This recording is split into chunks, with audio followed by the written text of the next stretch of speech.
7, 6, 5.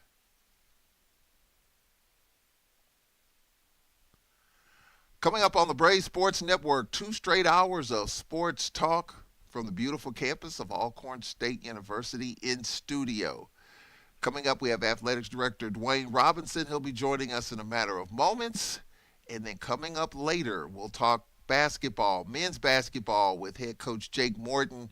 Braves got a win in the SWAC tournament. We'll talk about recruiting, what we can expect. He'll join us. And then at 6:30, we will talk with Lady Braves head coach Nate Kilbert, as the Lady Braves will be hosting a WNIT game here on campus at the Whitney Arena Saturday at 3 o'clock against South Alabama. We'll give you all the particulars. We'll preview the game. We'll talk about the season and look ahead to a WNIT matchup. Not the first time that a SWAC team has hosted the WNIT game. It happened last year. Texas Southern hosted a WNIT game. So we'll talk all about that with Lady Braves head coach Nate Kilbert. So we'll take a timeout here. We'll be back in 2 minutes. When we come back, Braves Athletics Director Dwayne Robinson. A lot to talk about. The WNIT. We're not here.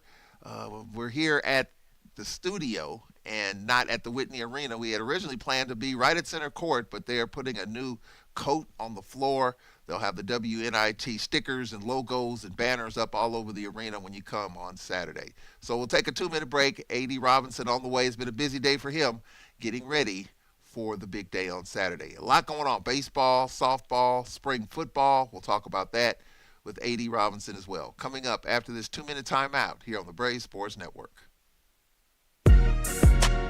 Some names immediately evoke an uncommon sense of family, an unmistakable sense of character, an undeniable sense of legacy. Always. Where trailblazers and innovators chart new paths of possibility. Where academic rigor empowers the strength of character to lead with knowledge and integrity. It's a name that harkens back to over 150 years of truly making a difference in our world. Always Alcorn. Can I get the now bar, please? $1. Have a good one. Got it. Hey, what's going on? Hey. Let me get a now bar. Sure. $1. Appreciate you. Got it. 5, code 6, 105.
If I could go back and change it all, I would. I think I'm gonna miss you the most. I'm sorry. I'm so sorry. I'm so sorry. Or maybe it's just the little moments. If I could go back and change it all, if I could go back, I would. But I can't.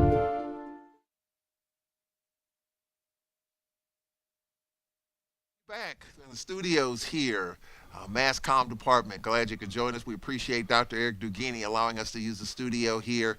We were originally scheduled to be at the Whitney Arena, but they are putting on a new coat of a wax. When you come to the game on Saturday at 3 o'clock, it's going to look shiny new. They strip it down.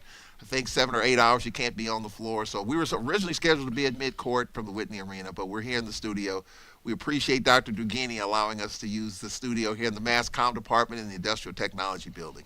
So glad you can join us. 2 hours of talk. We're going to talk with Nate Kilbert later. We'll talk with Jake Morton in the next hour. And ladies and gentlemen, All-Court Athletics Director Dwayne Robinson, we appreciate you coming on, man. Thanks so much, Charles. It's always a pleasure to sit down and have some conversation with you. Couple of minutes late, but we understand it's always a lot of moving parts. Always a lot of moving parts and some passionate fans and some passionate people that work for us and some very enthusiastic students that we always try to support as well. And, well, like I said, we're supposed to be at the Whitney Arena at center court with the bleachers and stands behind us, but we got a WNIT game to play on Saturday. How exciting has this week been? How much work have you had to accelerate and get in and get everything ready, looking nice and pristine, nice and shiny for a big NIT game? Well, I tell you, having to host kind of caught us a little bit by surprise. Typically, we would have been traveling. South Alabama had some technical difficulties, for lack of a better word. So it was a great opportunity for us to be able to host and hopefully have some home field advantage in the process. Getting some things done to the arena to get it worthy and ready for Saturday. Of course, we've had home games there throughout the year, but we want to show the best that we can show of Alcorn in this process. So we're really excited to get some things, some pieces moving, and the campus community is excited to be around. We had, we brought all the moving pieces together right away on Monday, and then had a follow-up meeting on yesterday. So everybody's all in right now, which is always exciting. Kind of feels like football season kicking off almost, but and we are getting ready for that as well. But it's been good. It's been good to get ready for the game. Had some great conversation with Coach Kilbert. He's excited about the opportunity to play not only in the WNIT but have it here at home. Yeah. So this is a first for us, and even talk with a couple other coaches, and so it's really good and for us to be in this position. It kind of reminds me back several years ago when the first 2 SWAC football championship games. When the SWAC decided that when you're playing for the SWAC championship, it's going to be on the higher seed campus, and you're having a championship game on campus. We're having a postseason game on that. That's kind of what this reminded me of, because we were looking to go into Mobile, and I was looking for those logistics. But then the script flipped, and so it kind of got me in that feeling. Yeah, and it's interesting that you mentioned the SWAC championships that we hosted, because, of course, they're much bigger and a much bigger fan base. So we had some people that are here on campus now that were here during that time. So, and that was a really good thing. That is a really good thing, because, the Dr. Stallings and a few other people that were here, yourself, it allowed us to kind of get back into that frame of mind without having to say, okay, what do we do? Yeah. Because we had done such a larger scale of a championship before. So, everybody just came to the table and said, let's do it. So what are some of the things that the WNIT, and I'm sure they're involved in this as well, you're going to, when you watch the game on television, on SWAC TV, the game will be on SWAC TV, by the way, what are some of the things that the WNIT folks are looking at? I'm sure from an eyeball standpoint, you're going to see the insignia all over the court, and I understand there's going to be some signage all over the arena, because this is a WNIT game. Yep, it is, and we're going to make sure. That's one of the reasons why we addressed, we're addressing the arena.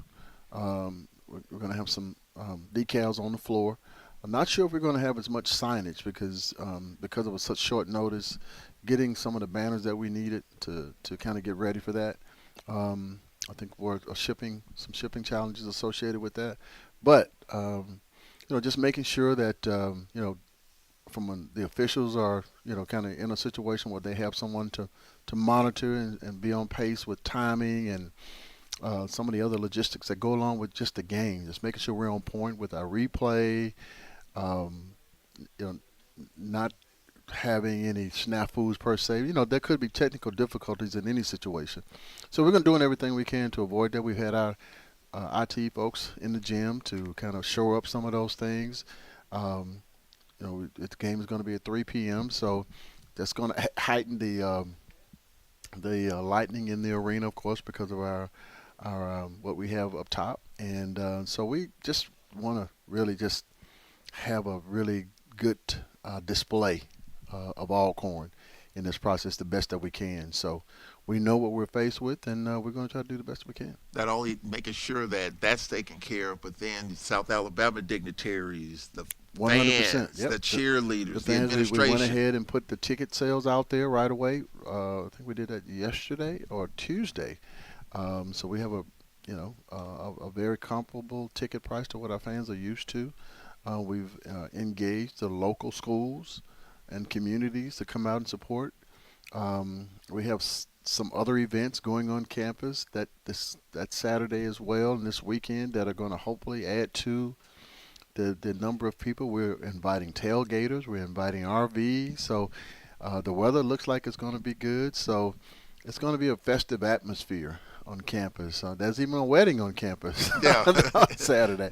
So it's going to be the atmosphere is going to be good for us, and we anticipate quite a few people on our campus, but hopefully a lot of them will migrate to come in so we can pack out the gym.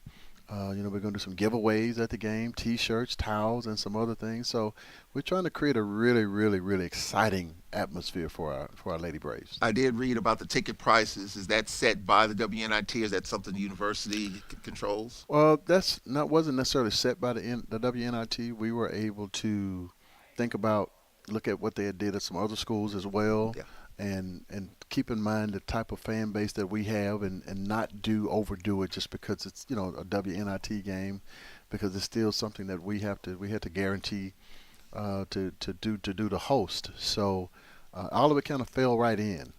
Nothing. We didn't make any drastic changes to that piece, and nothing really drastic. We just kind of looked at it and said, okay, what can we do to enhance our fans to come? Because even though it's going to be on SWAC TV, we need people to come out and pack the gym. SWAC TV is great for us because it widens our audience. But hopefully locally we'll get a lot more fans to come out and want to see us live. And there's obviously charge for tickets, for children's tickets, but there will be a charge for parking, RV, tailgate, kind of footballish type Footballish stuff. type atmosphere. So, and again, there'll be some other activities going on. So hopefully, when people finish those activities, or they'll come out. We got a baseball game starting a little early.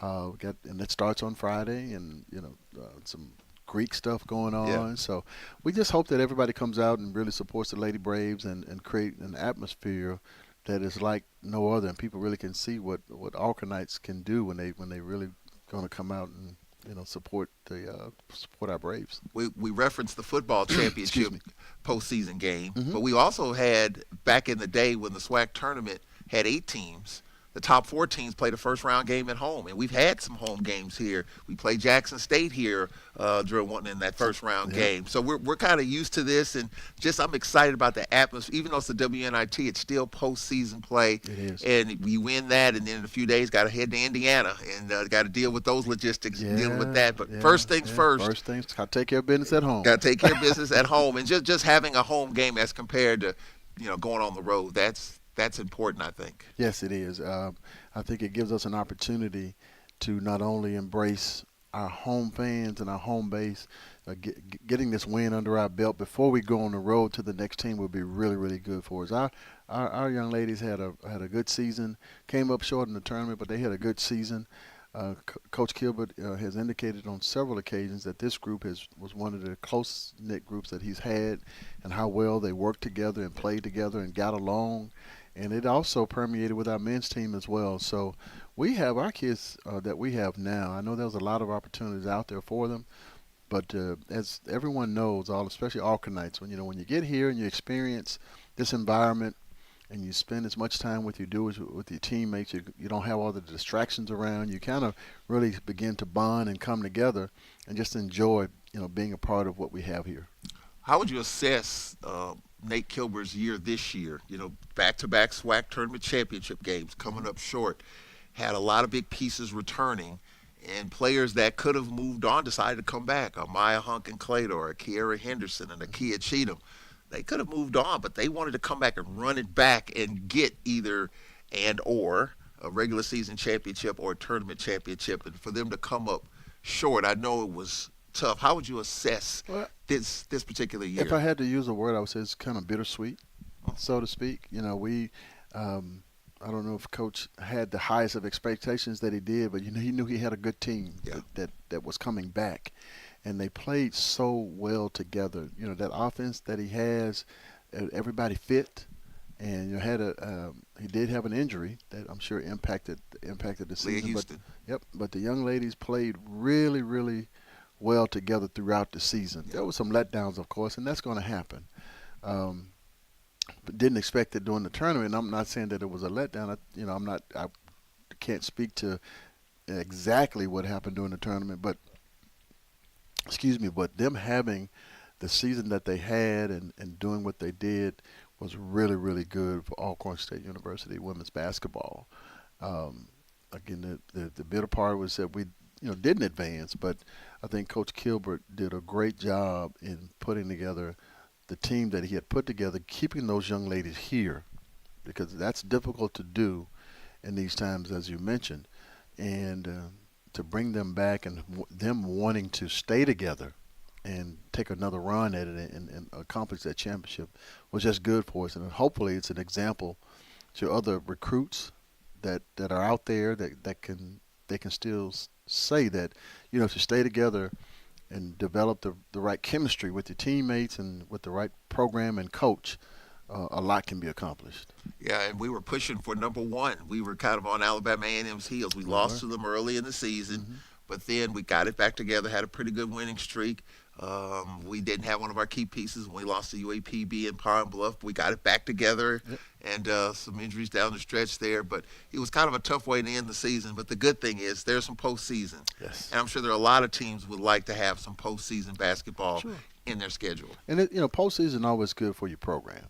It's always good to be able to say to a recruit, to parents, we played well enough during the season, not just to play in the tournament, but to have some additional postseason play and to be recognized for our hard work during the season. And that's really important because there's a lot of teams and student athletes, for that matter, basketball student athletes that would love to be able to go into postseason and continue to display their talents for next level, for memories, or to be able to say, I did that. As I mentioned to our athletes a lot of times, the experiences that you have as a Division I student athlete, you carry that with you for the rest of your life. So these young ladies will be able to say that they were able to play the WNIT. That's something they can take with them to their friends, to future other recruits, and be able to say that. And that's a huge task to do that, and I'm just proud of them. I would definitely say that. Of course, winning the championship would be the ultimate piece, but having this opportunity is really good for them. And on the women's side, there are two postseason opportunities. You have the WNIT, but then you have the WIBT, Invitational Basketball, the Women's Invitational Basketball Tournament, and the SWAC champ, the regular season champ, that didn't win the tournament, in this case Alabama A&M, playing BYU. So on the women's side, there's a couple of postseason opportunities. There are, and that's good for women's basketball as well. And I know men have that as well, but it's good to see that there are opportunities being created for the students to continue, as I mentioned, to display their talents, for inspire other young ladies for them to be able to see that, hey, you can still have these opportunities at lower level Division I programs that even though they're playing BYU, you have an opportunity to display your talents on national TV against a BYU. You say you're one of the best, let's go out here and show BYU or that whoever that potential competitor is that we're just as good and I play just as hard for my team. So I totally agree with you. It's going to be an interesting matchup. If you look at South Alabama, they've won 7 out of 8. They lost in the quarterfinals of their tournament. South Alabama's from the Sun Belt Conference, 16 wins. It's been over 20 years since we played USA on the women's side. So that team's been playing well down the stretch. We've been playing well down the stretch. Hiccups in our respective conference tournaments. Should be an interesting battle. The way we D up and we get some scoring. We're at home. Some of that always helps. I'll tell you, I'm really excited to see our ladies because they play a really, really scrappy defense. And that offense that Coach Kilbert runs, they run it to a T. And if our shooters can get hot out there like they have in some of our games, I think it's going to be really exciting for us to see. And South Alabama better watch out because I think the gym is going to be full of fire and ready to. For our young ladies, going to be ready to go. I think they feel like in their minds they still have something to prove, and advancing in this tournament would be, to me, the next best thing to potentially to not winning the SWAC championship because they still want to be able to show that they're good enough to accomplish some other things. So looking forward to that. This isn't the first time this has happened. Texas Southern last year hosted a WNIT game. So just for those who might wonder, has this happened before? Yeah, it happened 12 months ago. Coach Skeet's ball club hosted a WNIT game. So we'll see how that wraps up here. We'll have it all on the Braves Sports Network, 2:45 on Saturday, and the game will be on SWAC television. It's been a great year for SWAC TV, a lot of events there. We'll talk about that as well. Yep. Let's talk about the men's side, and Coach Morton is coming up next. Obviously, not the type of season in conference, tough non-conference, scrappy, shorthanded. We beat the top team in the league in Bethune-Cookman. We beat Jackson State, our arch rival. Had some good wins, some tough wins on the road, and it was an upset beating Alabama State. But then obviously shorthanded, probably 7.5 bodies going into that game against Prairie View, who won it all. And Prairie View is still alive. They got number 1 Florida coming up. But how would you assess Jake Morton in the season that he had, starting with the press conference that we had in Vicksburg and putting his roster together, some players he thought he had, he didn't, shorthanded, but through all of that, he doesn't make excuses. He's coming up next. He'll talk about that. Yep. But how would you assess year 1? Unassuming but exciting. Our team, they when you see 8 players on the team, you don't assume, you just think that something's not going to flow quite right. But one thing that Coach Morton put together was a group of guys who never quit, and they always, 70% of their games, probably 80 to 90%, they kept it exciting because they never quit all the way to the end. Of course, as you go along in the season, you continue to have the injuries. It's mentally it's a challenge, and we're talking about young men who had to continue to fight through that. A coach who had to continue to coach them up psychologically and physically to get them going every week, and that's tough. That's tough. We had a kid who was on our team last year who went from very minimal stats to being one of the top players in the conference. I actually think he was slighted a bit. Tyson McDaniels? Yes, sir. Yeah. I think Tyson was definitely slighted in an all-conference selection.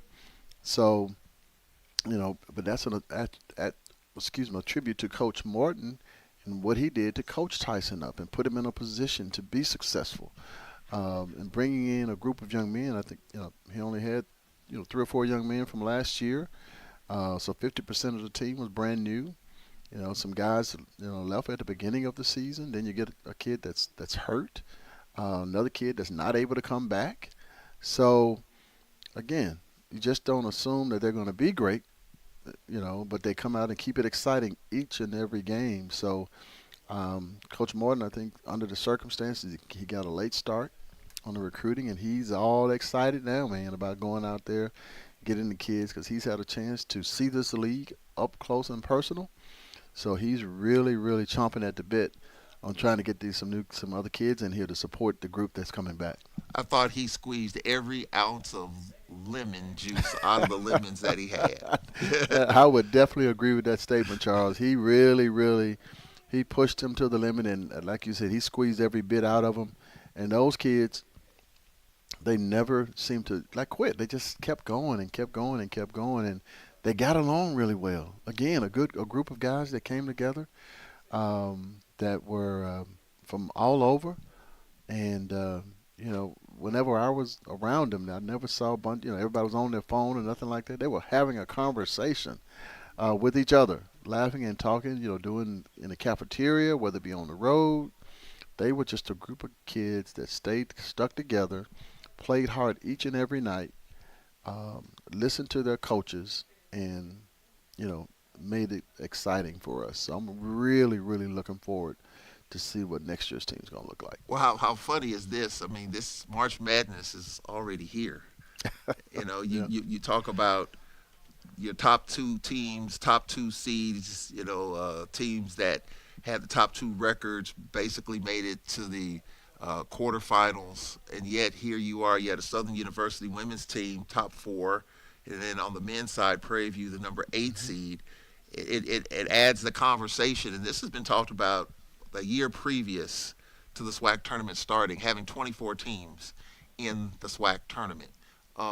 There's some conversation about that. There was, but now all of a sudden, considering who won the tournament, is like this thing is wide open. I mean, you're in it, and you saw the 8 seed Prairie View. They had struggled, but they got hot at the right time. Yep. Southern University, Lady Jaguars, we beat them here. They missed 18 free throws, and you're like, well, I don't know what's going to happen with Southern, but they stepped up. So what does that say about the SWAC overall? How it's just, is it more wide open than anyone would expect? Well, I think it not only says that about the SWAC, I think it says that about college sports in general, because all of the talent now is not staying in one place anymore. You can't just have a kid come to your school and penalize him so that he doesn't leave.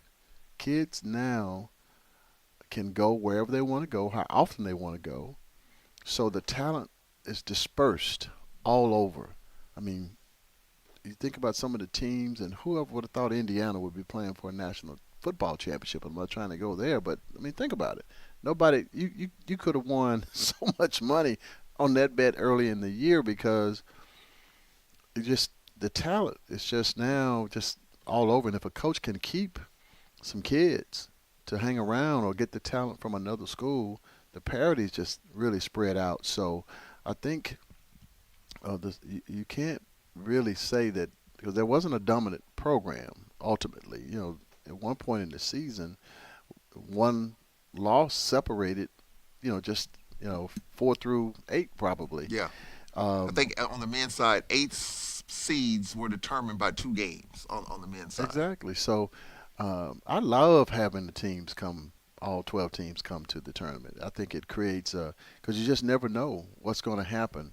You have a team in there who loses a kid due to injury or whatever the case might be. I think it creates a certain level of excitement. It's a long week, but it's a lot of exciting basketball throughout. So there are no blowouts that happen much anymore. The kids play hard because everybody wants to prove that I belong. And I think that's really, really good when a guy can come from a school where he's only played, 2 or 3 minutes because he was behind a guy that was a bit more talented, so the coach thought, and now he can transfer to another school and has a breakout opportunity. I think if anybody who is hurting, it's the incoming freshmen that have a challenge sometimes to really get in and be developed. Yeah. But for the most part, hey, I'm excited about bringing all 12 teams in, because we wouldn't have made it, but we came in there, and I think we made it exciting part of the tournament as well. You had a number 8 seed on the men's side, and then you had a situation where on the women's side you had a team that won 18 in a row, won the regular season, kind of going away, and won 18 in a row, and then they lose in the tournament. So it's wide open, and so we'll see how it goes. And you spoke to the reason why it's wide open, and you talked about NIL, or talking about NIL. Has that had, in your opinion, and talking with different folks around the league, has NIL, even at our level in the Southwestern Athletic Conference, had an impact? You had a men's basketball program in this league that had a roster that cost about, anywhere from what I've heard, anywhere from $200,000 to $400,000. They didn't win the tournament. So, are we saying that NIL has made an impact in dispersing some of the talent throughout the league on the men's and women's side? I definitely, if it's not only dispersed it, but it also has caused some really good talent to come into our league. Now it also has caused some really good talent to leave our league as well, but it continues to grow the talent level for our league. But and our coaches get a chance to display, just how good of a coach they are. Because when you bring in the talent level that you do, you got to be able to coach them. You got to be able to coach them up. You got to be able to get inside their heads. You got to be able to, affect their hearts, mind, and soul to a certain degree because they still have to love playing for you and understand uh, what you're trying to do because the culture that they come into, some of them don't understand that. So as a coach, you almost have to put on your best. They don't. This doesn't even happen at the professional level. Guys are there for a contract season, but at college, many coaches say, I got to get the best guy that I can get for right now with the fear of there's a possibility that he won't be here. So not only do you want to get the talent, but you got to get a kid and you're paying the kids in some cases, once you mentioned a $300,000 to $400,000 roster, are they really going to buy into what you're saying? Or the people on the outside are going to be affecting them so that they have a tough time buying into your system or to what you're trying to share with them from a personal standpoint to get them at a certain level to be successful. So 100% NIL is affecting our league in a positive way and a not so positive way because the kids come and they go. You think about a kid, Michael James, who was up at Mississippi Valley, a kid that really stood out, newcomer of the year. He was on a program that he was almost fighting for his life a lot of nights because he was the guy. But now there's an opportunity for him to look at other programs, but even just throughout. Yeah. So NIL is definitely going to be around. It's not going anywhere. I just hope some parameters can get on the transfer portal piece to kind of slow that down a little bit. Some more guidelines on that, and so. It's unfortunate, but it's here. The bag's on top of the table now, and everybody has to do some bit of negotiating. And we're hopefully we'll be able to be a part of that as we continue to go forward. 12 months ago, we were wondering what this would look like. Now we're seeing. Now you're seeing And what 12 it months looks like. from now, it's going to be interesting what it looks like. We know the bag is not going to go back up under the table. Yeah. However, you still have to ask yourself, as a player in the game, how much are you willing to put on the table to start? Because it's like you're at the poker table, man. Gambling. You guess how many chips do you have to get to join the game? So Yeah. it's interesting to see. I'm glad some of the kids benefit. Unfortunately, some of them are listening to some folks that they shouldn't, in my opinion, and they learn some hard lessons. Coach Thomas was just talking about the young man who went to Arizona for us. Malachi Bailey. Yeah, and he has an interesting story to tell now. Now that he went there for a year and is now trying to get into the league. So I'm not saying he listened to the wrong people. Now I want to be clear about that. I'm just saying there are a lot of kids out there who have agents now who are not certified to do anything.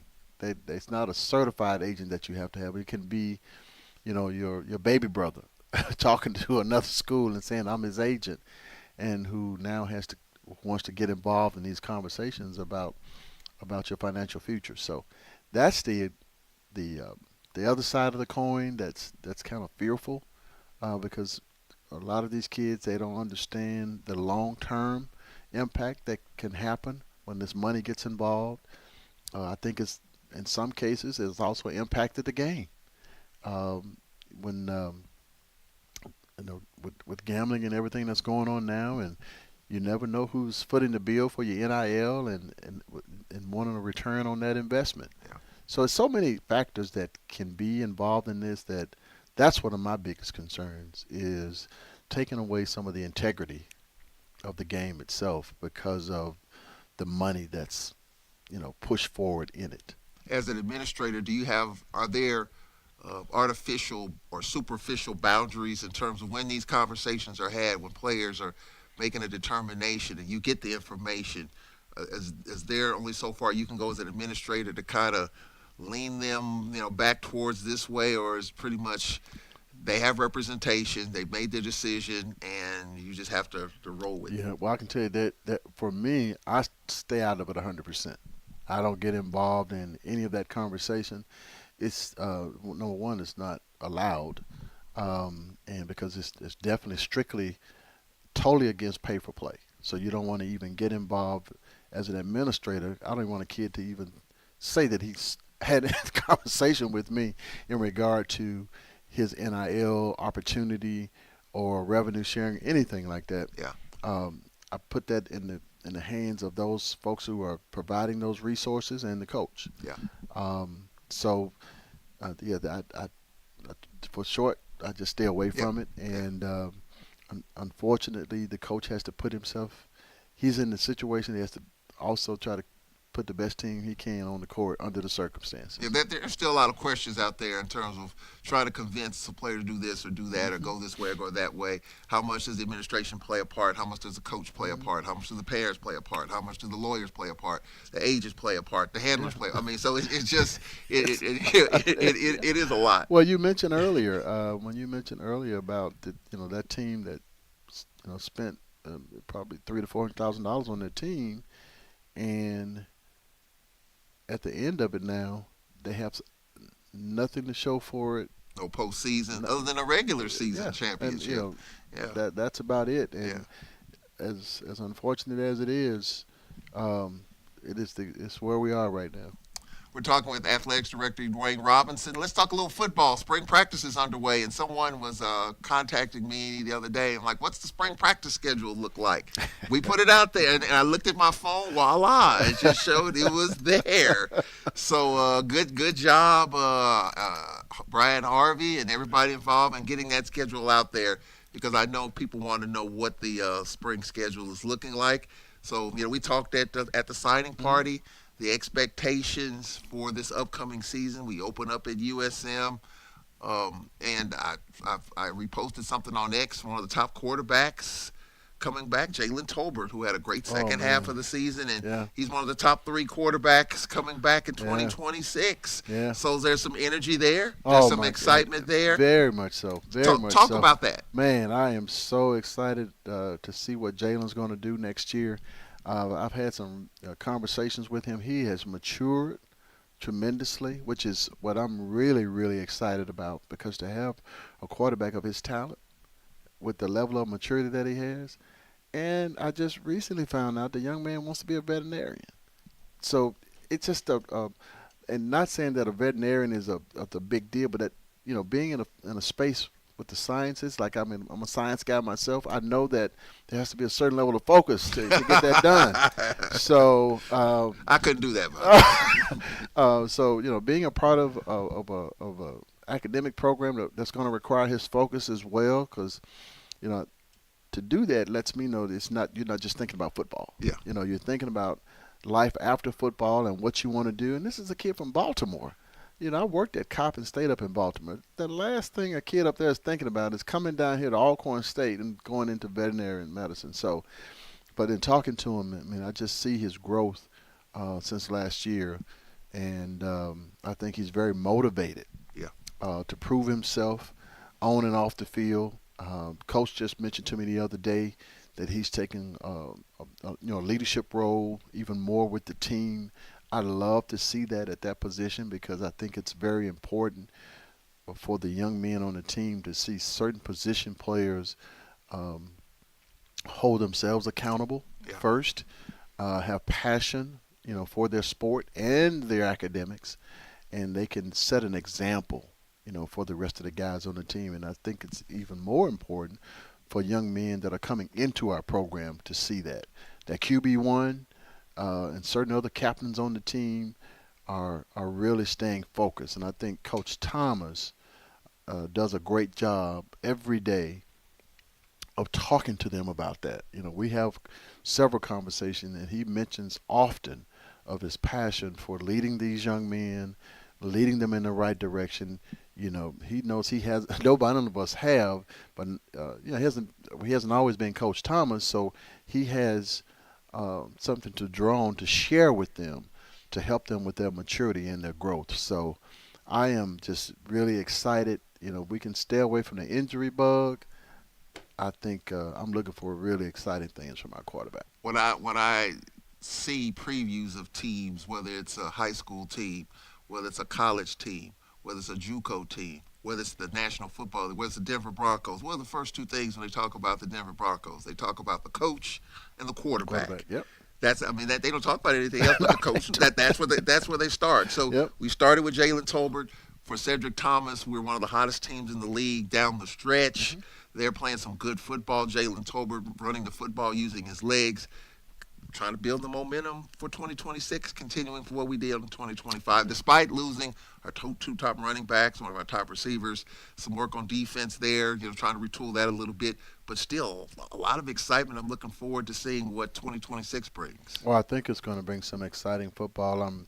The spring games, we're going to see what we put together. April 11th, I think, we have one of our top defensive players coming back as well from injury from last year, who we lost early on in the season. He's coming back, and he's a captain himself and leads by example. So if he can stay healthy along with Jalen and some of these other kids we got coming in, I just think that we have an opportunity here with those young men out front to really put together a really, really special season for us here coming up. And the fans seem to be excited because it was been reported that at our national alumni meeting we sold, and I want to get the number right, by the way. I know Ms. Stallings, our ticket manager, is going to be watching this. $78,399.24 in season ticket sales and parking at that event. Well, I just want to give our Brave fans a round of applause for that effort. It was exciting, really exciting to see, and being in Memphis and being able to put our tickets on sale, pass out, posters, and we had the golf bag, we had the football tickets, we had, a number of different things going on. So I want to say, Brave Nation, thank you, thank you, thank you for your support so far. We are going to have tickets on sale for the spring game. We're going to have some special incentives as well going on. We're going to have some special packages that we're going to raffle off for the Southern Heritage Classic, which is a game that we're really excited about as well.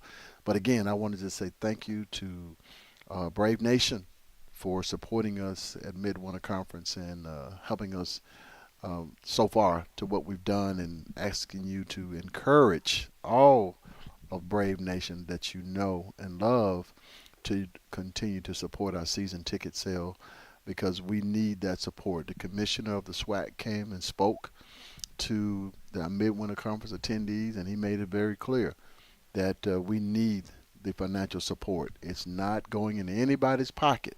It's going to support the efforts that we have going on here at Alcorn. As you know, as we've spoken about before, we're getting ready to do some things from an infrastructure standpoint, and to a number of our facilities that we're really excited about. But we still got to buy furniture.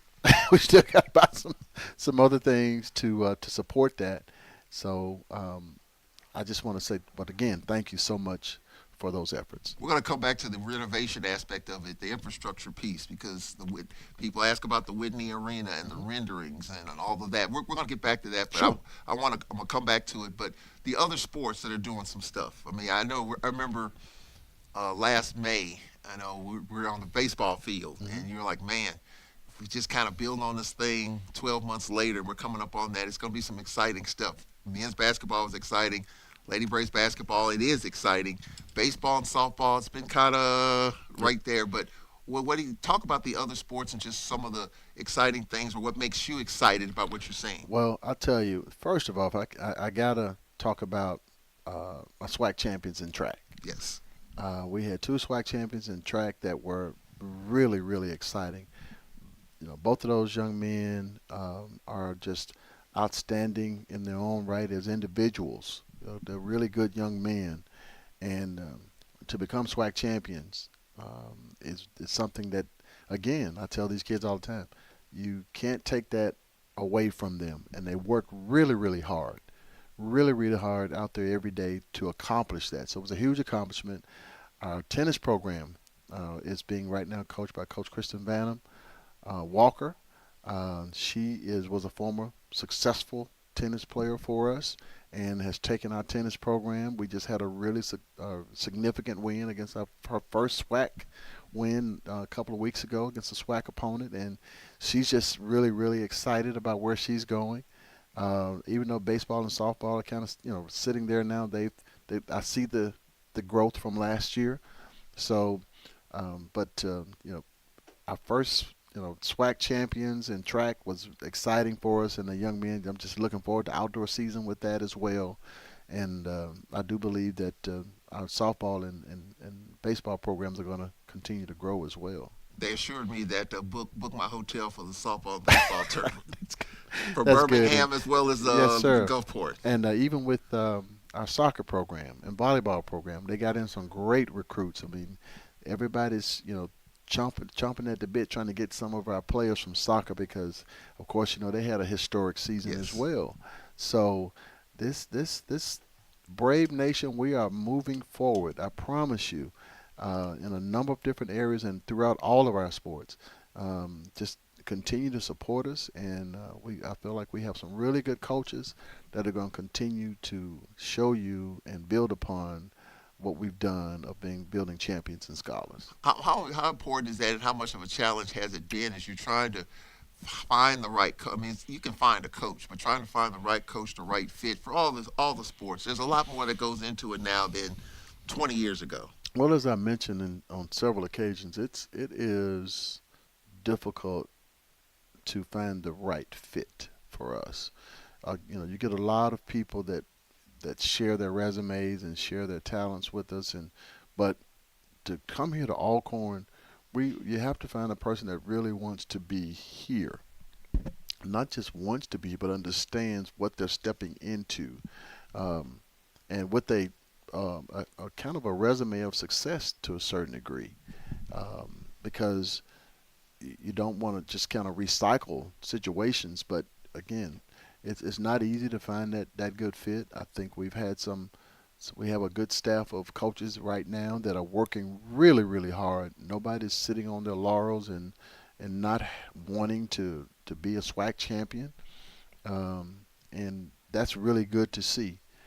That family atmosphere is here with our coaches and with our students, and it's good to see everybody blend in with that. Even Coach Lavender, our new strength and conditioning coach that's here for a little while, he was just giddy about coming to Alcorn, even though he played at South Alabama. But he was really excited coming from Donald Driver's company and coming in to support us over these next few months to finish out the semester. So we have some things moving forward, and putting someone into that family of that we have here is really, really important for us, because once everybody buys in, and that means that we're now moving in the same direction at the same time, and we're supporting each other. So it's not easy, but it's definitely important. We've got about 10 minutes left, and again, Jake Morton's coming up next, and then on the back end, Nate Kilbert, really excited about the Southern game, and he likes to look at SWAC basketball. Probably taking notes as we speak, as he's trying to figure out a way to get South Alabama. Of course, the WNIT is here at the Whitney Arena, 3 o'clock on Saturday. We'll have it on the Braves Sports Network. Pregame at 2:45. We're expected to talk with Alcorn President Dr. Tracy Cook at halftime of the game. So Coach Morton coming up. He's here. I see him out in the lobby, and Nate Kilbert coming up later. All right, so the Whitney Arena renovation. At least once every couple of weeks, I get asked renderings, drawings. How's it going to look? When it's going to happen? Kind of give us the latest. The latest. We are looking to put the shovel in the ground very shortly, right after graduation. We don't want to disrupt of course, we're still kind of wrapping up dotting some I's and crossing some T's on paperwork. But the goal is to, right after graduation, is for us to, put the shovel in the ground, get things moving, and then at that point, we'll be showing some renderings. Hopefully, they'll be on display. No, they will be on display. Um, Maybe some at graduation, maybe.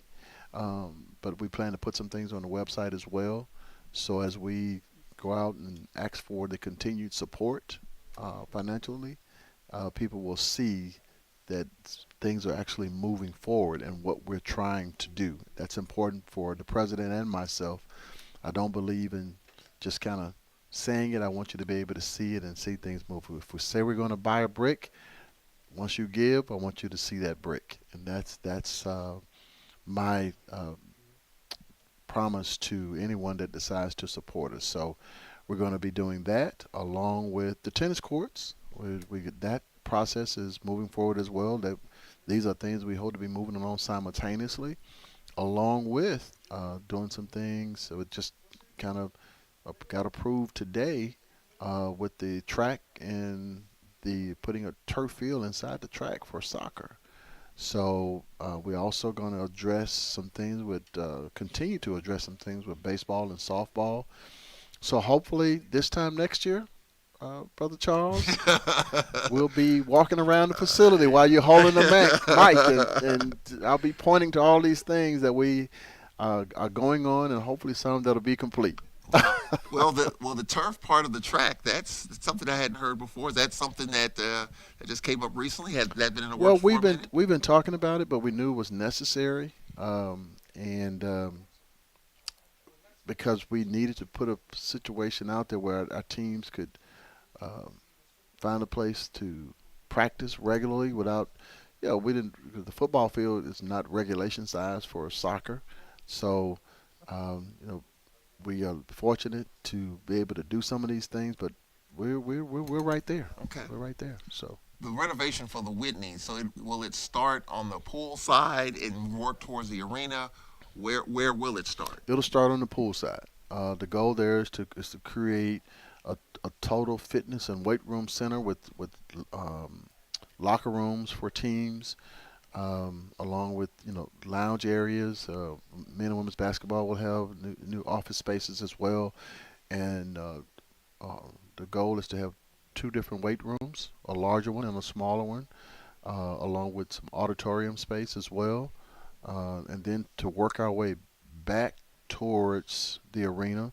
We'll also create some additional upgraded space for hyper health and physical education and recreation, along with as we continue to go into phase two, create some additional things going back toward the arena. Next year, we're going to hopefully address the lighting and sound system in the arena as well. Have some of those flashy light system and courtside tables that we see other arenas with. So we're moving there, and with the administration that we have now, Dr. Cook, he wouldn't have it any other way. Yeah. And it's a blessing for me to be able to work for him and be in a position where we have an administration that wants to move in that direction, understands the importance of where we need to go. From the arena side of it, when I think of arena redo, I think of the Harrison Complex in Mississippi Valley, where they just hold it out. And if the way it looks now, that's not the way it looked. I mean, it looked completely different. I mean, it looks great now. Yeah. But I'm just saying they just gutted it out and did something totally different. Are you able to talk about when we get to the arena side, will the Whitney Arena itself look the way it's looking now, or do you see some different cosmetic changes there? I see some upgrades. I'm not exactly sure of because that's kind of like going into late phase 2, phase 3. Yeah. So it's kind of hard. We haven't really drawn that out yet Yeah. to say exactly what we wanted to do. I just know going into next year, there are going to be some things that we're going to address that's going to give us a better feel for the arena. Yeah. I was on the phone today talking about bleachers and things like that to someone. So we're trying to for that to be a better experience when you come to the game. We won't be able to impact the total structure right away, but we do expect to do some things that are going to help give us a better feel and a better look. a better look as well. What about the exterior of it? The exterior will change. The exterior won't change much. Whitney will look like the Whitney, in the sense of the gymnasium piece Yeah. on the outside. Yeah. But over by the pool, this definitely exterior will change, and there's going to be some. It won't be the rustic look that you see now. There's definitely everything's going to be. The goal is to be modernized and things like that. But the box-like structure will stay what it is because it has good bones, as people would say. It's one of the probably the most safest buildings that we have on campus. But we're going to definitely address some deficiencies that we have there, and I think people are going to like what they see once we get to the end of it. It's just amazing. We're hosting a WNIT game on Saturday. I mean, just think. I mean, a renovated Whitney with more locker rooms, improved stuff.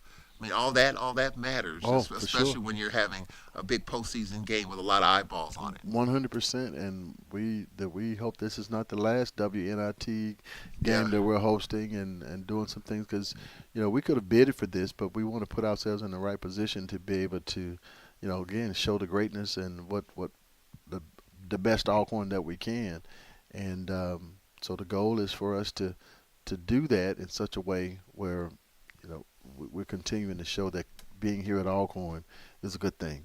Finally, what would you say to Braves fans with everything that's going on? You talked about the renovation, WNIT, men's and women's basketball, excited about football, a ton of money that was made with season tickets, the golf bag. I saw the golf bag at the SWAC basketball tournament. Yeah. I mean, I'm not.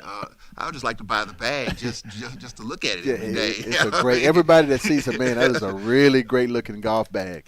And I tell you, we just got a number of good things going on right now in the department. Dr. Cook is really moving us in a really good direction, allowing me as the athletic director and my coaches to come in with ideas and listening to us. And I just tell our fans, continue to support us. Any support that you provide to us won't go in vain at all. Our student athletes love to see you, so come out as often as you can to support them. I know SWAC TV allows folks to stay at home a little bit these days, but it's still fun and exciting to come on campus, especially on days, when the sun is out, the softball and baseball games. It's still exciting to come out to campus and be a part of what we're doing. And I just ask that they continue to support us, tell everyone about us, and know that your support is very much needed and definitely going towards in the right direction. Final point, SWAC TV. I've been asked and bombarded about SWAC TV. Sure. And I'm going to be involved, by the way. Ladies and gentlemen, you have my word. I will be a part of making sure we're on SWAC TV more. I can vouch for that. Yeah, I'm going to be a part of this. But what would you say to Braves fans who are confused about it? Why are we not on it? What's going on? What's happening? What's not happening? Just to clear the air on some of those questions, you still want to make sure that everything is a certain look and everything goes. Because when you go on TV, what you don't want is to be compared and you say, okay, this school has this, why don't we? I want to put the best product out there possible. Basketball was a little bit easier because, we had it on YouTube and we had it on SWAC TV, some of our games. But now we're trying to go to every sport that we can. Yeah. And so you have to have the right internet capabilities, and you have to have the right, just everything that has to have a certain look. And as much as people want us out there, trust me, we want to be out there, but we want to look good doing it without any, or at least amount possible of snafus and where people can go in and say negative things about, what's there, what's not there, what should be there, because it's still an indication of Alcorn and what we're trying to do. I don't want to just rush to do it. Give us some time, just at least make it through this spring. We're going to definitely, especially with these upgrades, be on SWAC TV more going forward. though there's a cost to being on SWAC TV as well, as you and I have talked about. And so we have to, again, that support is very important. We are going to thrust ourselves there as much as we possibly can because, again, there's a benefit for sponsorship opportunities as well. So, but again, if you have sponsors, they want a certain look associated with their products as well. So we've just had to take some baby steps as far as getting there, but it's not for the desire of not wanting to be there. We want to be on SWAC TV, and we will. More. Promise you that. And you have my word for it. You have my word. And AD's word as well. We appreciate it. Charles, it's been a pleasure, man. Thanks so much. Coach Morton is standing by. He's out in the hallway. He's coming up next here on the Brave Sports Network. We'll be right back after this.